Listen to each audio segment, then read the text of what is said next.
is a production of DallasCowboys.com and the Dallas Cowboys Football Club. How about them Cowboys?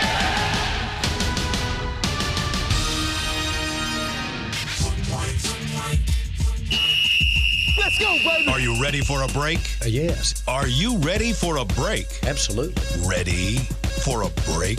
Yeah, and so much for that. It's time for The Break on DallasCowboys.com. We were on a break.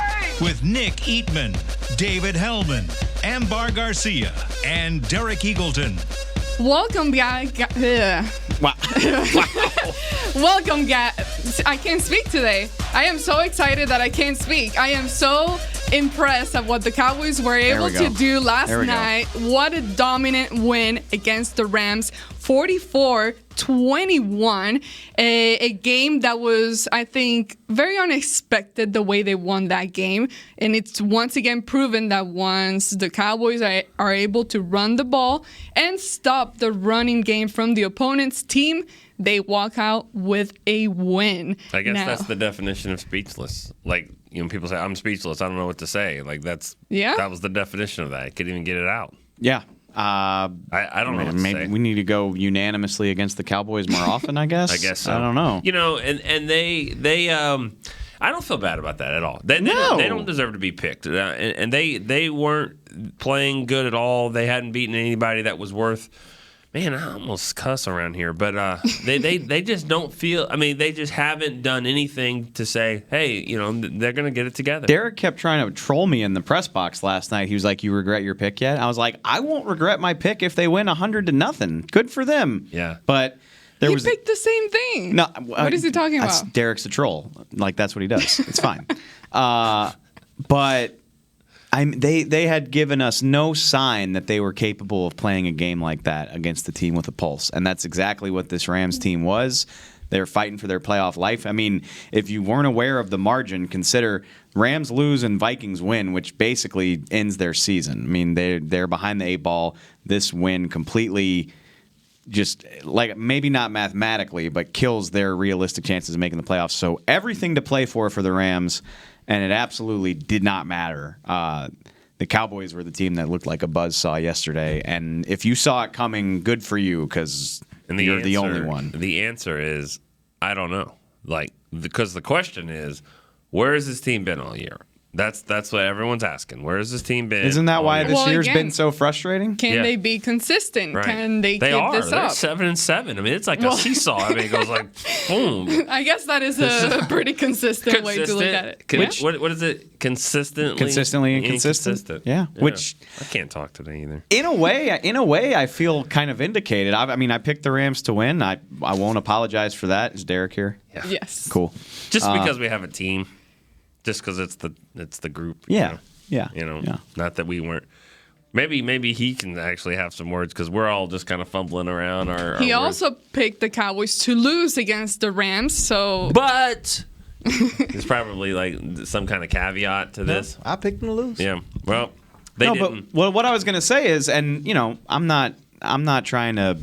I was totally wrong. I picked them to lose. I didn't think they would play that well, but I've been insisting this whole time that I think this is a talented football team. I think they're good. No, I don't think they're good. I'm sorry. They're not good. They're talented. And that talent was on display last night in all phases of the game. And, I mean, you can choose to look at it one of two ways. It's a super encouraging sign heading into the most important game of the year, or it's frustrating that this is the that play made me cry. Maybe the second time we've seen him play this way. The Philly game as well. Like 2 times in 14 games we've seen him play like this. The thing I think was kind of interesting as I was looking at the game and kind of reviewing it in my mind, there were probably 2 areas of this team that I thought were 2 of the better areas of this team, at least what I've seen this season or what I thought going into the season.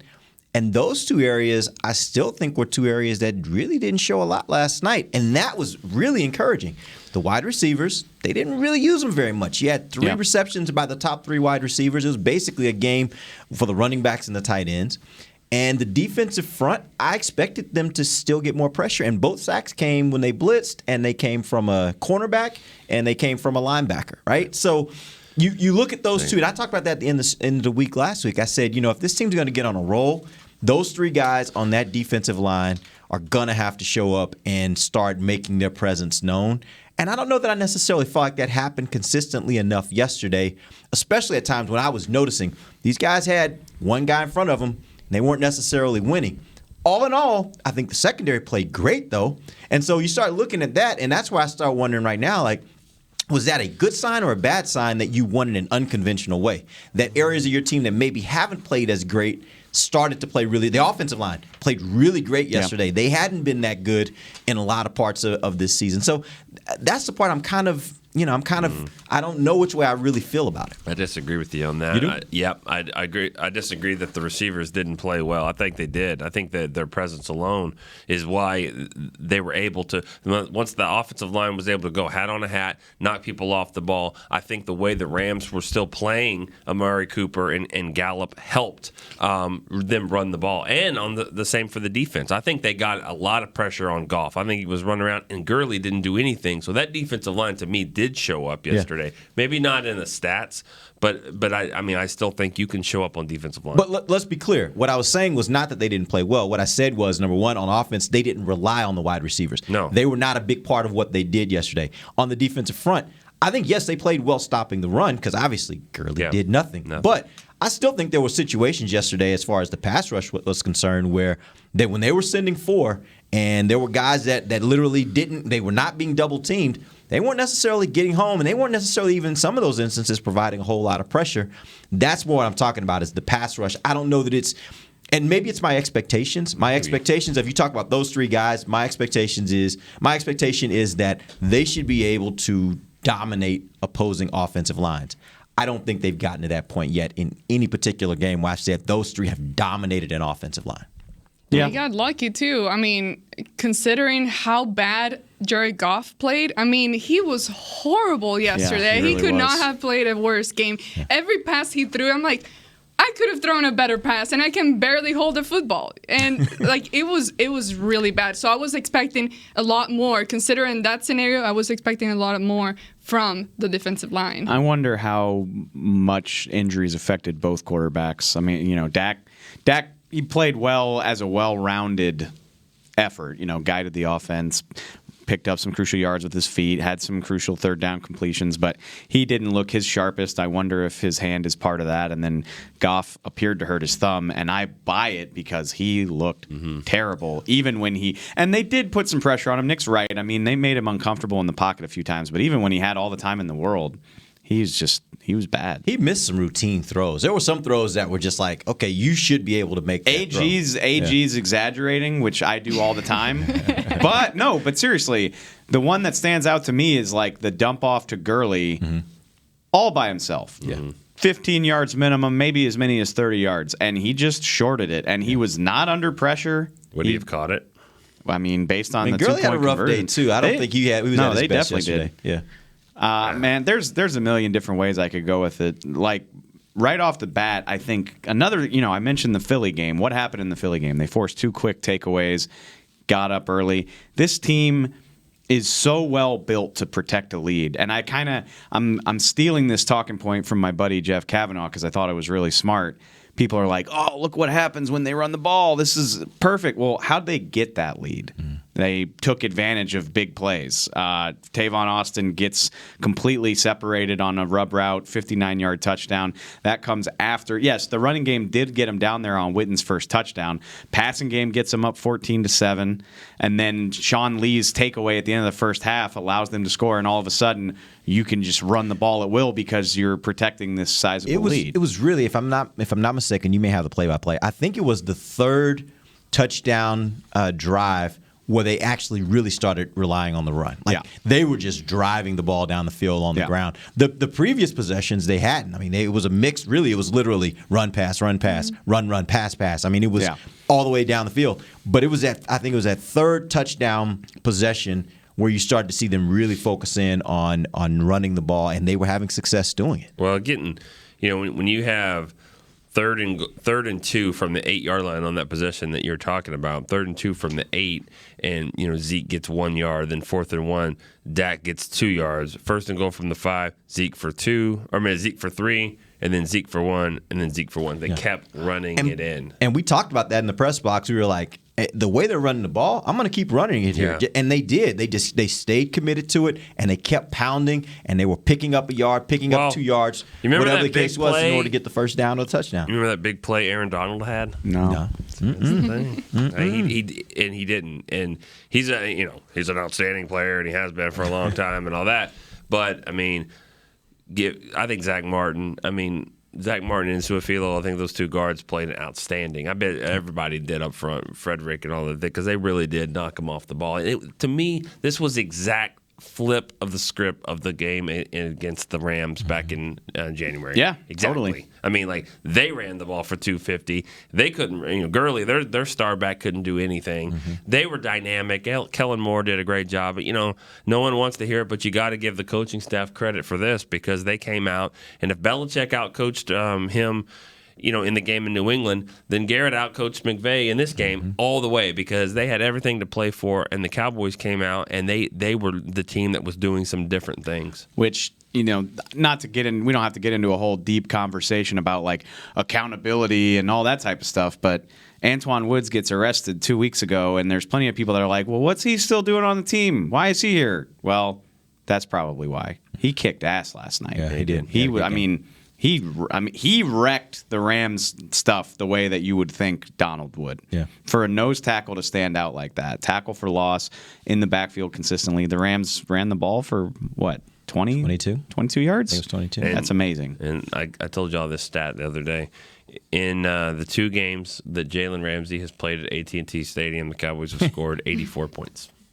So, I know he's a great corner. Keep him coming. Yeah, but that hasn't worked out for him. 44 last night and 40 against the Jags. I bet he's sitting around today saying, I did my job. It ain't on me. And it really wasn't. The receivers I had didn't 3 really catches. see a lot on him. No, that's a fun thing for me. I think fantasy football has skewed that a little bit, because you need your guy to have a big game. I get it; it's the fantasy semifinals, but and if the Cowboys' offense had been struggling, then that's a problem that Amari Cooper and Michael Gallup can't get separation. But they weren't needed. It's the perfect example of complementary football. I thought it was cool the way. I assume they designed their game plan to take advantage of the fact that they wouldn't need their receivers to beat that coverage. Blake Jarwin was great. Jason Witten had arguably the catch of his career, and the running game was clicking. And if the receivers have a bad day because of that, again, if they're not moving, then that's a problem. But they did whatever they wanted to. I will say this, too, and I think what it showed me was that they were willing to also kind of adapt as the game went on. Because if you notice, most of the catches the receivers got and a lot of the targets they got happened in the first half. By the second half, it was like, all right, we see the writing on the wall here. We're going to run the ball. We're going to use our tight ends. And they usually don't do that. Right. They'll go ahead and do what they do. They'll keep banging their head against the wall, because they're convicted to do what they do. And in this game, it seemed like they just kind of realized, hey, we know what's working here. Let's stick with what's working, and let's keep giving it to them in that way. And I think that, to me, was as much of a win for this coaching staff as anything else. Mm-hmm. All right, we're going to take our first break. When we come back, we'll dive a little bit deeper into some of these topics. I want to talk about the offense and the fact that they scored all these touchdowns. They had, I think, 4 touchdowns out of 5 possessions in the first half. I want to see if these guys saw anything that was different in what they were doing offensively than what they've done in past games. So that when we come right back, this is DallasCowboys.com radio. I'm Jay Novacek, former tight end for the Dallas Cowboys. Back in the day, I was the guy who always got the tough yards, and that's why I run with John Deere today. In fact, I have a John Deere 3025E tractor that can handle any yard work I need to do, even the tough yards way out back. So if you have 1 acre or 1,000, John Deere has the equipment that's just right for you. Visit a John Deere dealer today and run with us. We are the official tractor provider of your Dallas Cowboys. Whether you're into being a part of this or more into something like this, SeatGeek has the tickets to the events you love. It's the easiest way to find, buy, and sell tickets. Plus, with their Deal Score technology, they'll recommend the best seats in the house at the best value. So the next time you're craving this, Ready? Blue 20! download the SeatGeek app and let's go. SeatGeek.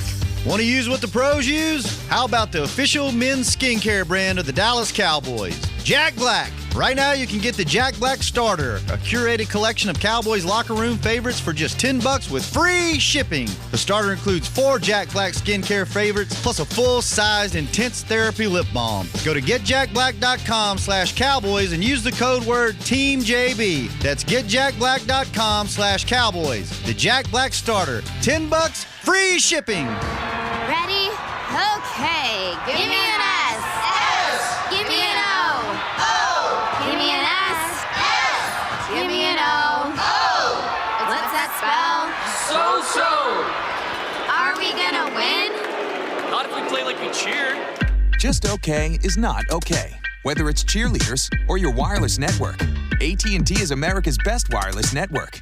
Best network based on GWS One score September 2019. Back to the break. Welcome back. It's the second segment of the break. We're live from the SWBC Mortgage Studios at the Star. We're talking about the Cowboys' big win yesterday. They beat the Los Angeles Rams 44-21. Now it all comes down to this. It'll be Cowboys versus Eagles this Sunday.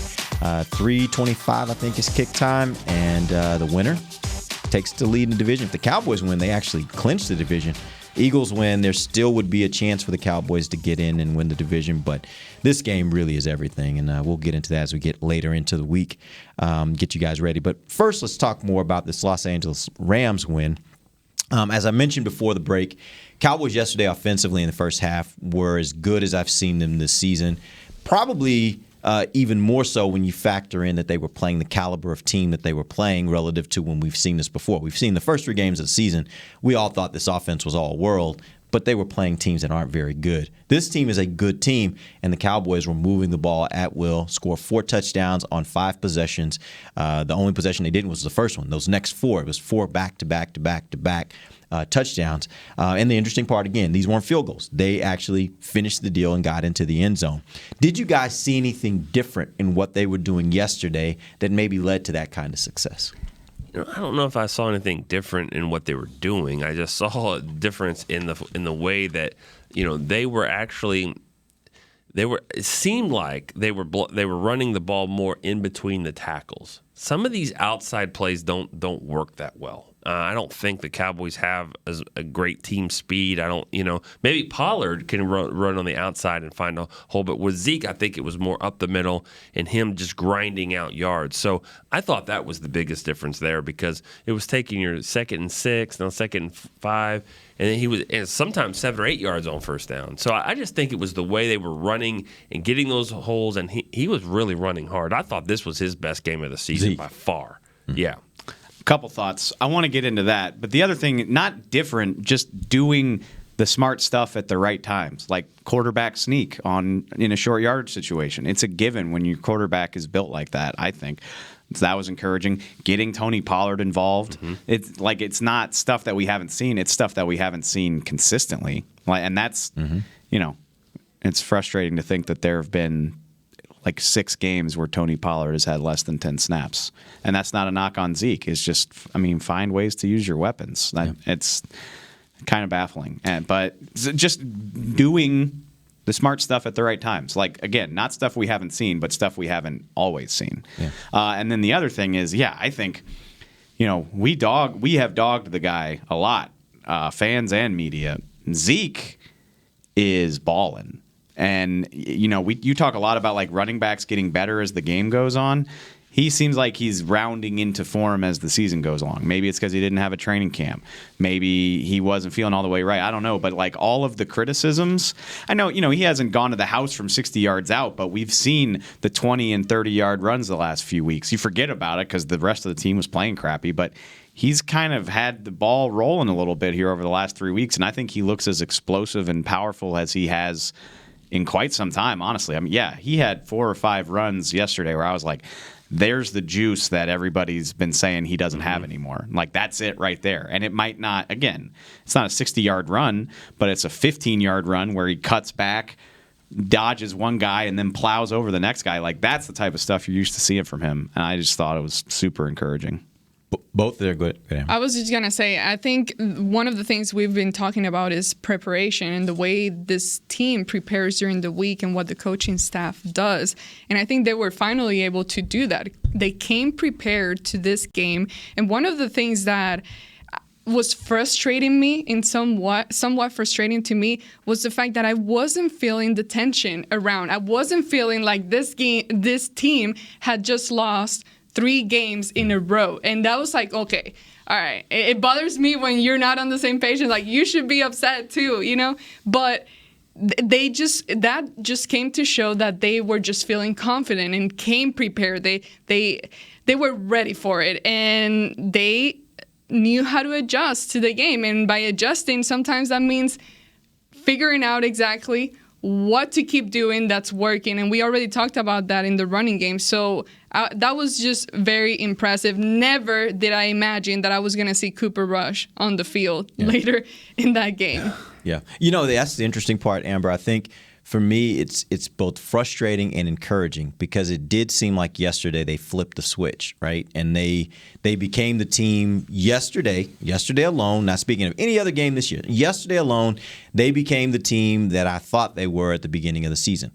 Highly frustrating if you're watching this team and you're expecting that of them all season and you see it for the first time in week 14, right? But even more 15, I'm sorry. But where it's encouraging is if they flip the switch and they keep the switch on, who knows what they can do. But can they? And that certainly hasn't been the MO this year. There's been tons of inconsistency. So, again, you're in this really weird space if you're watching this team and you're rooting for their success. You're in a really weird space because you know they have the capability to do great things. You just haven't seen them be able to put it together and do it consistently. I think it's encouraging because, you're actually going to face a team. I don't think they're going to face it. If they go to the playoffs, I don't know if they'll face a defense that's as good as that. So certainly not a defense that has more talent than that. Yeah. So at least you put it out there that you can do that. And I think it's not realistic to say, well, they don't do this every week. No, I mean, the 49ers got beat at home by the Falcons yesterday. I mean, I think the 49ers are a really, really good team. But I just think that, you can see, you get to the playoffs, you have the potential to go and beat anyone. You also have the potential to go out there and play terrible. I mean, look what the Rams did. I mean, like Dave said earlier, they had everything. And it was do or die for them. It wasn't do or die for the Cowboys. And even next week's not do or die for the Cowboys. It is for the Eagles. But so crazy. It's not. And it's really not. I mean, if they lose to the Eagles, it's not great. But it's still I think it's a decent chance that they get in, even if they lose to the Eagles. I'd rather not leave it to chance. I'd rather not leave it to chance and leave it to Eli or Daniel Jones to beat the Eagles. But the Eagles want to be beat. I mean, they wanted the Giants to beat them, but they just couldn't do it. They wanted the Redskins to beat them, but they couldn't do it. Crazy part was up to this week, you could say similar thing about the Cowboys. And that's where it gets back to that frustration thing is which of these teams is the real Cowboys? Which of these teams is the team you can maybe rely on to show up in that way for the rest of this season? This is Dallas's game. And the Eagles have the Buffalo game. That's what they have. They went to Buffalo, and they just kicked their butt all over the field. And that was their game. And this is the Cowboys game. They beat the Packers, too, right? Was that? I don't remember if that was a close game. It was very close. Yeah. They did go and beat them. It's funny. It just the timing is really funny. Not to pat myself on the back because I didn't predict anything. I just asked a question yesterday morning. I was like, I tweeted this out. I said, is there a level that this team could play at on Sunday afternoon that would restore your faith and make you feel optimistic about the last 3 weeks and maybe the playoffs? And I even I threw an example in there. I was like, if they crush the Rams 45-10, is that good enough for you to feel like, all right, we could do something with this? And everybody just murdered me. And then about just halfway through the second quarter, people started tweeting me like, holy crap, it's happening. It's 44-15. And I think that's where everybody's at right now. And it was a good enough performance to restore your optimism, I think. I'll say this. We're going to hold that question because that's actually what we're going to talk about tomorrow. What does this mean in the grand scheme of things, right? Don't ruin Derek's show for tomorrow. Got to pre-plan. That's the funny thing. I was going to say that at the top of the segment is like, and I get it. We need to fill 5 days of shows, but like, I don't care about the Rams game anymore now that it's over. Like, prove you can do it again.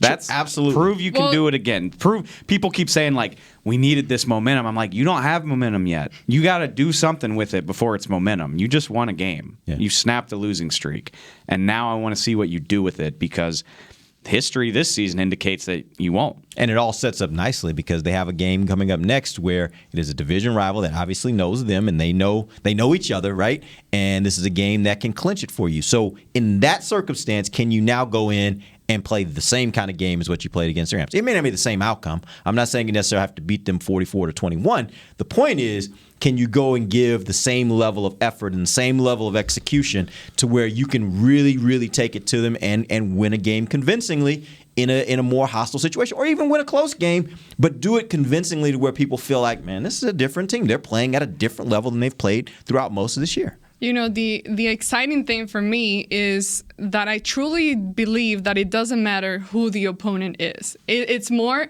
the Cowboys' own doing. Even when you saw them playing against teams with winning records earlier in the year, throughout the season, the mistakes that they were doing, I mean, that wasn't because the opposing team completely dominated them and took them out of the game. That was their own doing, own decisions, coaching decisions, their own mistake, creating penalties here and there. So that's a positive thing, because if they can clean up their own game, then they can really make some damage in the near future. So to me, that I'm looking at the brighter side, and they seem to hopefully have cleaned things up with this game. Hopefully. At least in this game. At least in this game. And we'll see if it carries on over. We're going to go ahead and take our final break. When we come back, I want to talk a little bit about the kicker and what he did yesterday. Some of it good, maybe some of it not so good. We'll talk about when we come back. This is DallasCowboys.com radio. Ready? Okay. Give me an S. S. Give me an O. O. Give me an S. S. Give me an O. O. What's that spell? So. Are we gonna win? Not if we play like we cheered. Just okay is not okay. Whether it's cheerleaders or your wireless network, AT&T is America's best wireless network. Best network based on GWS One score September 2019. Ladies and gentlemen, it's that time again for Tailgating with the OtterBox Boys. OtterBox, the company that builds wildly overprotective phone cases? The one and only. But cases are just the start. OtterBox is the official outfitter of tailgating. If they can keep my phone safe, what can they do for my parking lot party? How about protecting your beverages from suboptimal drinking temperatures with their elevation tumblers? And OtterBox elevation tumblers come in 3 sizes: a 10-ouncer, a 20-ouncer, and even a 64-ounce growler. Check out all the colors and sizes of their elevation tumblers at otterbox.com. Whether you're into being a part of this or more into something like this, SeatGeek has the tickets to the events you love. It's the easiest way to find, buy, and sell tickets. Plus, with their deal score technology, they'll recommend the best seats in the house at the best value. So the next time you're craving this, Blue 20! download the SeatGeek app and let's go.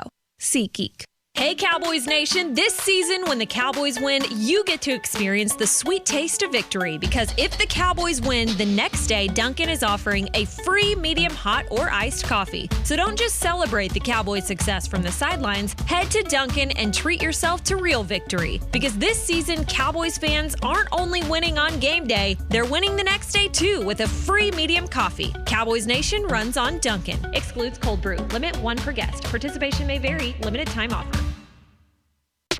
Back to the break. Final segment of the break, live from the SWBC Mortgage Studios at the Star. Nick, what you got for us over there? We got a few more sessions of the Christmas at the Star. It's the annual Christmas at the Star presented by Albertsons, and Tom Thumb returns to the Star. It's actually been going for a few weeks here. It's a 20-minute show electrifies the Star at 6 p.m. on every Friday and Saturday between now and December 21st. Yeah, really cool little thing they got out there. The tree is actually like 2 more days. It's an animated tree that has like video built into the tree. You got to see it to believe it, but it's really, really cool. Got some dancing animation that happens with it. Santa gets out there. I think Santa breaks dances. Cheerleaders I'm not get sure. out there. Yeah, it's really, really cool though. Really cool event for you to take the kids out to. And now the kids are going to be out of school, as mine will. After this week, you're going to be looking for something to do. Get them out of the house before they drive you crazy. This is a great option, right, Nick? You did a good job with it. I'm just saying, like, admission and parking are free. Yeah. So come check it out. All right, let's jump back in. Cowboys versus Rams. Cowboys get the win. Let's talk about the kicker, man. Kai Forbath, this is his first game with the Cowboys. Goes 3 for 3 field goals, 5 for 5 on extra points. Pretty good day. I shouldn't even say pretty good day. That was a great day. Based upon what we've seen this season, for you to have 5 opportunities to kick balls to get points and make all 8 of them, I should say, that's a really, really great day. There were 2 moments at the beginning of the game and then a little later in the game where he kicked the ball out of bounds. He said after the game, like literally he can't remember a time when he's ever done that. Certainly not done that twice in a game. That all being said, give me your evaluation of what you saw from Kai Forbath yesterday and how encouraged you are or not with the kicker position. I saw a kicker that's already hit more field goals from 40 to 49 than Brett Maher did in the first 13 games. So that's a win for me. I mean, if he doesn't attempt a field goal longer than 50 yards the rest of the time he's here, that's A-okay. Cowboys have a good enough offense. If it's even questionable, they should be going for it anyway. So hit him from 50 and in, be consistent doing it, and that's great. Kickoffs out of bounds, not good, but the field is 53 yards wide. I'm confident he can figure it out. He can figure out how to put it somewhere in the field of play. Yeah, that's he can figure it out. That's easier to perfect during practice time out here. I think you can definitely clean that up, and for that to be his first game, then yes. The irony, welcome to the Cowboys. How many yards wide is the goalpost? Like 8?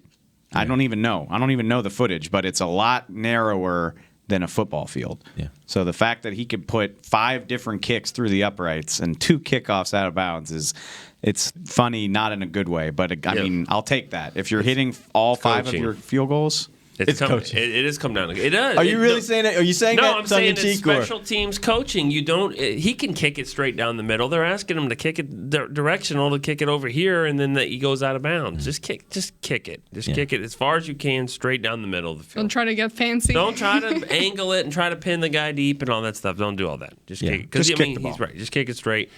The field goals were good. It looks a little different. But it also looks good when it goes right through the middle. Yeah, no doubt. Good. They did. At least one of them looked kind of knuckly. Yeah. And I was like my gut reaction was like, oh, it doesn't look very good. Oh, never mind. It went in. Okay, cool. And that's all that matters. I found myself by the end of the game starting to kind of take it for granted a little bit when you got the extra points. It didn't matter. Yeah, maybe that's it. That's exactly. But early in the game, I was like, oh God. No, it's the exact same thing. Don't lose the oh God because he's going to do that in Philadelphia or Washington. It's the exact same thing as Michael Bennett. We're not even talking about 2 straight offsides flags because this was a blowout. But then if it's 17-13 with 5 minutes to play next week and he goes offsides, we're gonna be spinning a whole segment on it on Monday morning. Yeah, it's true. So I wouldn't say take it for Just granted. Don't take it for granted. I can't be comfortable. No. Don't You're not Are you allowed serious? to be comfortable. Yeah, Don't get comfortable at any point of what's left in the season. No. This team has done nothing to show that you should feel comfortable with anything. I wasn't saying the team. I was saying the kicker. I was starting to get kicker definitely hasn't. I was starting to get a little comfortable by the end of the game. But I'll say this, and this might give you a segue to what we're going next. But I've never ever seen a game that started off as crappy as that. Oh, you told us without one play. Yeah. You told us.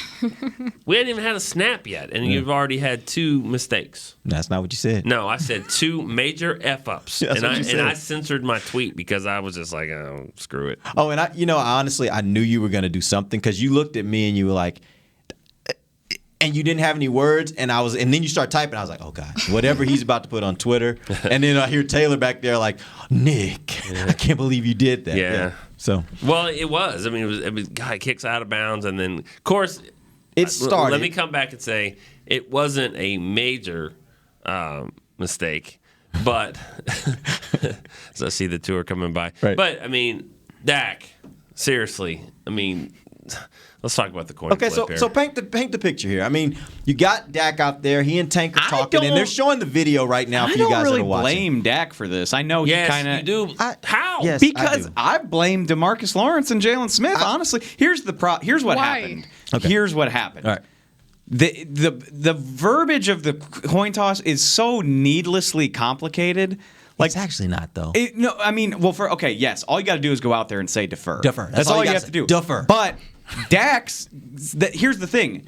You say defer, but nobody ever, the problem is nobody's ever going to choose to kick on purpose. Nobody's going to say, Just let me finish. Okay, fair. Nobody's ever going to be like, yeah, we want to kick. That's what we want to do.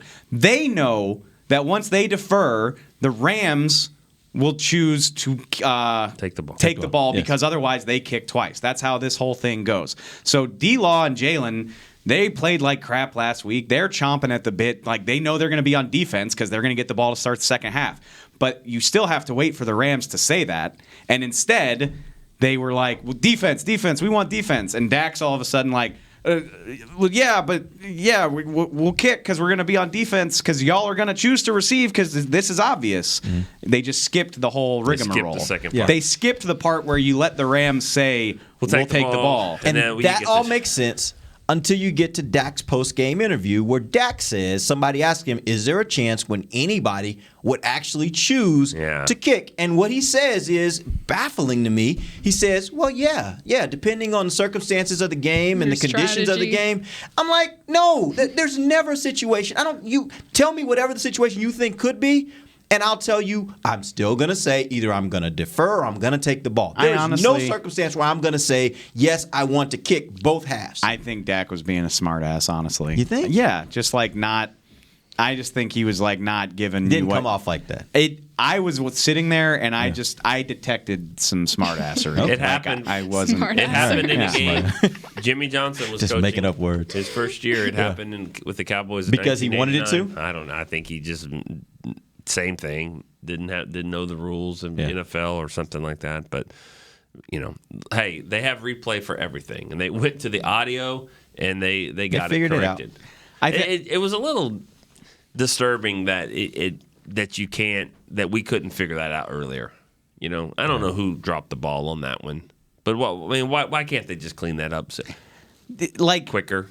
I always joke. Why is Aaron Andrews the one telling Jason Garrett? Why? It was a mess. Yeah, she's the one, not anybody else, not Todd, not someone else. Aaron Andrews. We figured it out, Coach. I always joke Give me an interview. I always joke that fans don't understand the actual kickoff rule because they play Madden and you win the toss and you choose to receive, and then the person that lost the toss chooses to receive. Maybe they should just do that because nobody's going to kick the ball twice. I don't care what Dak said. Nobody's going to do that. Right. So all makes sense. You win the coin toss. And then somebody chooses, and then you go, and it's fine. Yep. It's whatever. Yeah, and you just do the opposite of what you did in the first half. The Cowboys captains skipped the step where you have to let the loser of the coin toss say kick or receive. Well, maybe this is the reason why you shouldn't send 20 guys out there for the coin toss. Maybe just send one. And he just goes out there and he knows, I'm going to say one or two words. I'm either going to say I'm going to receive or I'm going to defer. That's all you need to say. One of the other. Well, throw Walt Anderson out here too because Dak said what he needed to say. He was like, we're going to kick or we'll play I'm confusing myself even talking about it. Dak said we want to defer. He said defer and we'll kick because the Rams are obviously going to take the ball. But Walt Anderson was like, oh, you want to kick? Okay, you can kick. And then Dak was like, sure. Whatever. I don't know what just happened. Did you see how unsure he was? Yeah. I mean, this is your leader. Oh, yeah, he got really confused. By the time Walt said that, I think he realized. I honestly think at that point he realized. Look at his face here. He's like, and he starts looking at D-Law like, is that right? Wait, yeah. I think so. Sure. Tank is like, what the hell is going on? Did you notice that he kind of uncomfortably laughed? From what I heard, the Rams were actually laughing because they're like, oh, they just gave us the ball twice, right? Because I think they realized, when he said, you want to kick? And he's like, yeah. I think they realized, oh, gosh, we got the ball. We're going to get the ball twice. And you know what? It did matter. I mean, it's easy to go, it didn't really matter. Yeah. It actually did because it's 28-7. Mm-hmm. Just think about if the Rams get the ball. We know that there's 100 people in the stands when you start the third quarter. Everyone goes out and thinks it's a 25-minute halftime, but it's only 13 minutes, and so they're not back in their seat. And it's very quiet. They go down and score, and it's 28-14. And now it's a game. It's a game. Now Aaron Donald's got everybody ready to go, and instead Cowboys go down and get a field goal, 31-7. I think it changes everything. So that was very important to get the ball there. I was playing an interesting game yesterday, and I played it with Dave. I was at multiple points in the game. I said, you feel comfortable yet changing your pick? Oh, I already talked about this. I called you a troll, actually. No, I did the same thing to my wife when I got home because she watches the game after. Like, you got kids, you can't watch it live. So she's recorded it, and she was at halftime when I got home. And I was like, she was like, don't tell me what happened. I was like, you just tell me at whatever point you feel like you're comfortable the Cowboys are going to win. Just scream out to me, hey, they're going to win now. And literally, it wasn't until maybe it was around that time in the fourth quarter. And the point I'm making is that I think everybody probably believes that this game wasn't really won for the Cowboys until later, certainly after halftime. Certainly, I would say probably a quarter after halftime, at least in my opinion, just because I have seen this team have these moments when they just fall apart and things just don't work anymore. And I know that's an explosive offense on the other side.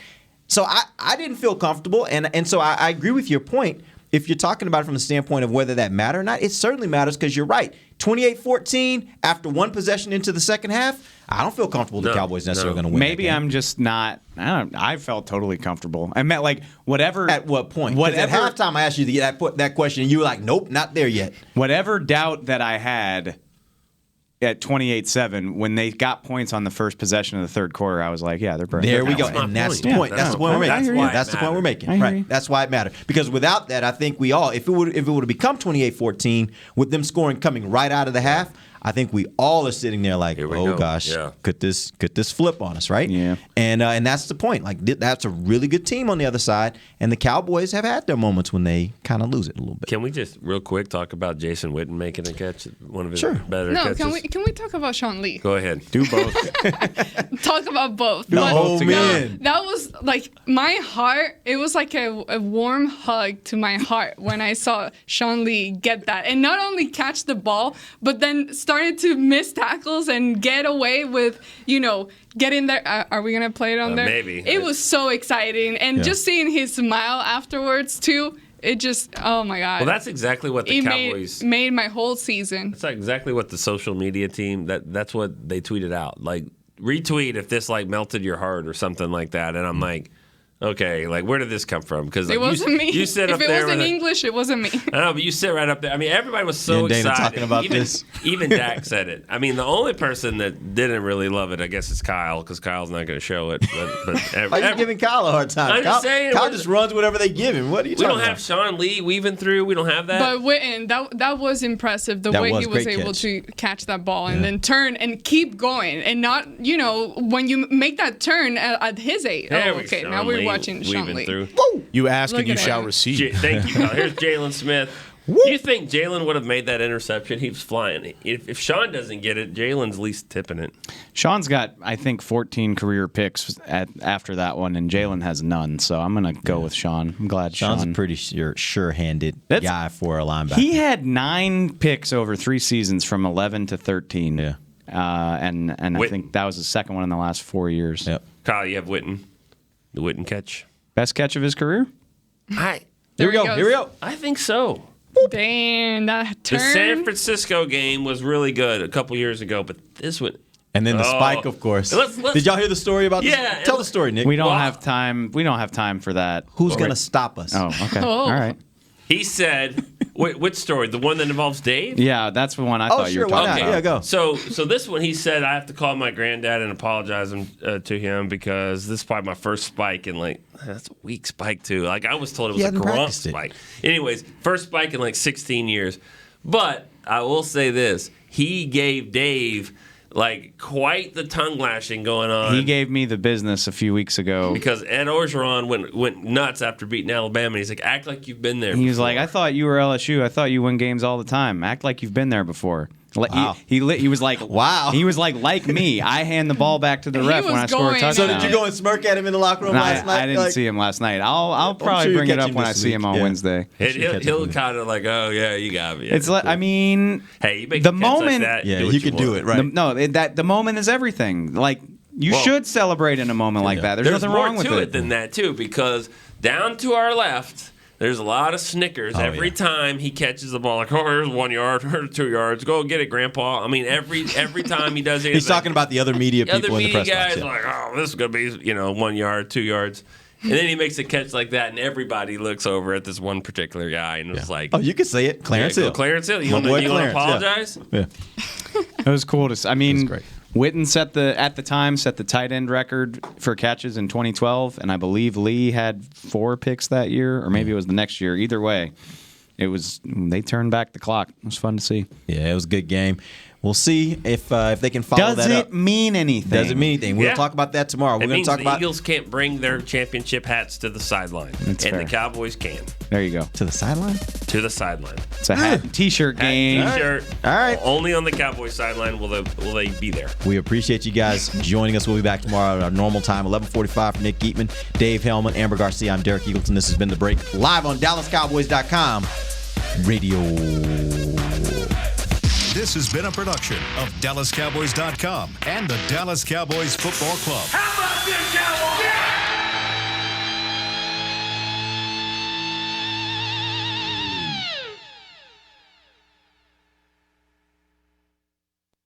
This has been a production of DallasCowboys.com and the